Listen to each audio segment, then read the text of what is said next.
Hey guys, welcome back to another video. So today we are going to be reviewing Sonic CD, and as you can guess, it's the mobile remaster. So going into Sonic CD, I didn't really have the highest hopes for this game, and that's because this game is probably the most forgettable out of all the classic games. But some of the levels are pretty fun. Like you can do some pretty cool things in these levels, and the atmosphere of these levels are pretty good too. Playing the mobile remasters is probably the best experience you'd get out of these games. And yeah, I can play this game on Sonic CD too, the original one, but it doesn't look like I'm missing out on much either. So we're just gonna play the mobile remaster today. This game is probably the most unique out of all the classic games, because this game has a pretty big gimmick, and it's time traveling. So how it works is, you go to a past or future sign, and then you it spins and it says future or past, and if you go really fast for a few seconds, then you can time travel. But in this game, there's actually different soundtracks for each of these past and future areas, and that must be a lot of work for this game. So good job to the developers that did all of that work. But the level design is where a lot of people have an issue with this game, including me. The level design of this game is just, I don't know what to say about it. It's probably the worst in the series. And yeah, that may cause a shock amongst you guys, but I don't really have fun in these levels. There's a lot of Sonic games have weak level designs, but they're not bad. But this game just has bad level designs, and I really think that's why this game's my least favorite out of all the classics. I mean, look at Stardust Speedway. That level is just all over the place in terms of level design. This level's background and the foreground, it all looks good. But the level design of this level, just it's really bad. Because there's a lot of layers in this level that you just have to you go through, but you don't see anything there, so you have to go backwards in the level. And for some reason, when you're near the goal, you can't go backwards. So yeah, it's pretty weird. But for Stardust Speedway boss, well, it's not really much of a boss, you actually fight Metal Sonic, which is pretty cool, because this is the first boss or race you ever had against Metal Sonic. And this fight is pretty good. You have to jump over a bunch of spikes and just blocks and stuff. And yeah, it's pretty fun because you can jump up really if you do the peel out, you can just jump really high, and it's really cool when you do that. And it's also cool to see that there's actually thunder in the background of the level. And yeah, that's a really cool detail that I didn't notice before, but yeah, it's there. The funny thing about this boss fight is that this boss fight is the hardest one in the game. And the bosses in this game are pretty easy, but we'll get to the bosses later. When you complete a level or something, you actually have to save some plants or something. And it's different, but I'm just saying, because I just want to point out a lot more details about this game. Now look at this level here, and I don't know what this level is called, but this level is a water level, and I'm usually not the biggest fan of water levels, just like I said in my other videos, but this one is pretty good, because you're not in it the whole time like Labyrinth Zone. But it does take some elements from Aquatic Ruin and Labyrinth Zone, but you're not underwater the whole time, because Act 1's pretty good, and but it's all pretty good. So I think the zone is pretty good. And like my Sonic 2 video, I'm not gonna go through every single zone because I don't think that's the best idea for a review of these games. So Sonic CD has a good water level, so congratulations to the devs for making that achievement.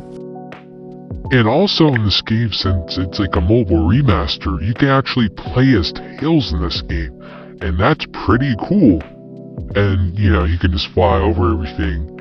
But you can't play as Knuckles, but, I mean, there are mods that can, well, help you do that, and there's Sonic Origins Plus, but it's only for the free people version, for free, you know.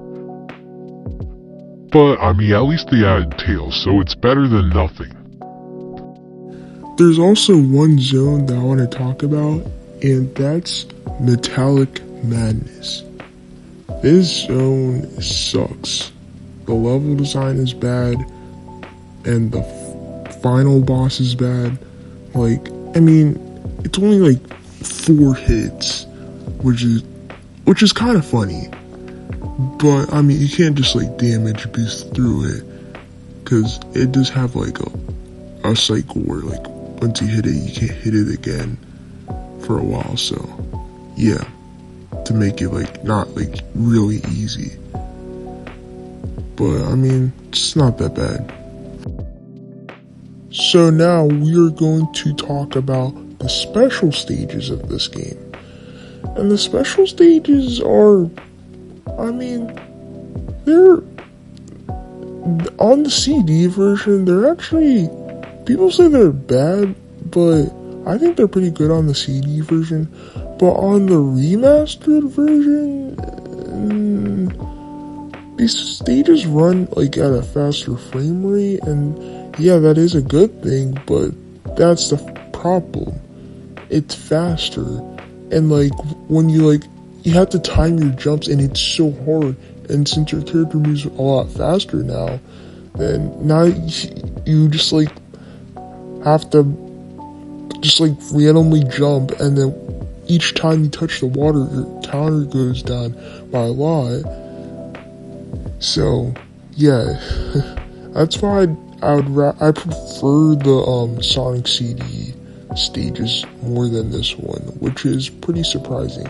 But in terms of detail, the remastered one looks better, of course, but the CD one's better to play through, so yeah. The menu in this game looks pretty good. No surprise, because all the menus look good. But now, we're gonna talk about Wacky Warbench. And this stage right here is probably, like, in my opinion, I kind of like this stage. And yes, that may be a shock to you, but in terms of the idea, I think it's a pretty good idea. But I don't really like how much bouncing there is. Like, you just go flying everywhere, and this stage is so confusing. But the reason why I like it is because, I feel like you have to go on these platforms each time, and then these like spin you around. And if you don't jump at the right time, like, you get bounced away. So it's like a pretty good challenge, but you just get sent flying, and they punish you so hard.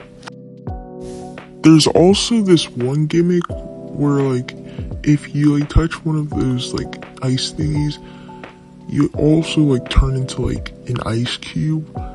And I mean, I thought it was pretty weird for this level because you go bouncing around everywhere, so it doesn't really help with the level design. And you might be wondering, what makes the level design bad in this game? So the answer to that is that there's a lot of areas that like it doesn't have the best enemy placement. There's a lot of spikes everywhere, and it just feels like so like it's just not good at all to play through. I mean, in some areas, the level design is pretty good, like in Palm Tree Panic. I mean, some people think that level's like not the best design, but I think that level's pretty good. And there's some parts of Metallic Madness which you can just like speed through, and it's pretty fun. And some of the other levels too. And this game was being developed the same time as Sonic 2, and the level designer for Sonic 2 went to go to America to work on Sonic 2. But then these people over here did not look like they knew how to design a Sonic level, because that's why the level design of this game is way different than all the other classic games. There's this level, Quartz Quadrant, and this level is probably like the most like coolest level in the game, because you actually, in the beginning of the level, you're in a cave, and then you actually like go outside and then you go back in the cave, and it's pretty cool. And Act 3 is a completely different area. Okay, let's talk about the bosses. And the bosses of this game are not good. I mean, Sonic 1 and 2 actually had pretty good boss fights and pretty good ideas. But this game, I mean, while it does have some pretty good ideas, the execution, like this boss on the like treadmill here, you have to like dodge some spikes here, and it's really weird, and it takes like a minute. Like, look at this pinball boss here, and this boss is a bit easier on the CD version, but that doesn't mean it was good there either. Well, with the remastered version, when Sonic is faster, it's a lot harder to make precise movement. And also, I would not replay this boss. I'm only doing it for you guys. And I mean, once you get the hang of it, it's not too bad, but it never really gets good here, so yeah. There's this boss here. If you know what you're doing, you can defeat him in like 10 seconds, because you can just go behind him, and that's the boss. I mean, it's the first boss, so it's okay. And you guys remember when I said earlier that Tidal Tempest was a pretty good water zone? I mean, I think it is, but I think the one I'm playing right now, I think it's Act 2 or Act 3. Pretty sure it's Act 3. No, I think it's Act 2. This one is like full of water and it has a lot of mazes for some reason. The one I played before was Act 1, but then when I got to this level, it was like, no. And it's so easy to drown because the air bubbles are like so like far apart from each other. And you also have to like hit a lot of buttons to like progress through the level. And I mean, these slow moving platforms are just like really annoying. And plus, when you like stand on like some like object, it just like, it doesn't work sometimes. Now we're gonna talk about the soundtrack of Sonic CD. And the soundtrack of this game is probably like one of the best in the series. But it's not the number one, but it's pretty good. But in most Sonic games, the soundtrack is always good in like most Sonic games, so it's not a big surprise. But this one just stands out. And this may sound off topic, but it actually involves Sonic CD. So there was gonna be a remaster for Sonic 1 and 2, but in 1992. I think that's when they came up with the idea. But then Sega decided to just like ban the idea because well, Sonic 2 didn't really do that well in Japan, so they decided to make the game Sonic CD, so basically this game. So just a little fun fact about this game. And Sonic CD also takes place between Sonic 1 and 2, but it used to be a debate before Sonic Origins came out. Because, well, this game didn't have Tails in the original Sonic CD, so Sonic and Tails didn't know each other until like Sonic 2, obviously. And this game also has a zone where like there's pinball gimmicks, but also it's not like a casino or a carnival or like a park or something. No, it's like whatever this area is. It's like outside in like the open and stuff. There's water, and it's pretty cool idea, but the pinball gimmick in this game is not really good because of the level design, so you can't really do that much cool stuff with it. But it is a pretty cool idea than just it being a casino or, you know, a carnival. So good job to the devs. The time attack mode is pretty good in this game, which isn't a surprise because it's been good in all the other remasters, so no surprise. Also, this game doesn't have like a multiplayer mode like in Sonic 2 Remaster, so because I'm pretty sure this game came before that game even came out. And you guys might be saying that I'm a little too cruel with this game, and you can kind of say that, but some of the level design just ruins it. Like, it's just like you don't even know where to go sometimes because the game, it just doesn't seem completely like good with the level design. But the levels themes are pretty good. Like, they're really unique and they're things we haven't even seen before.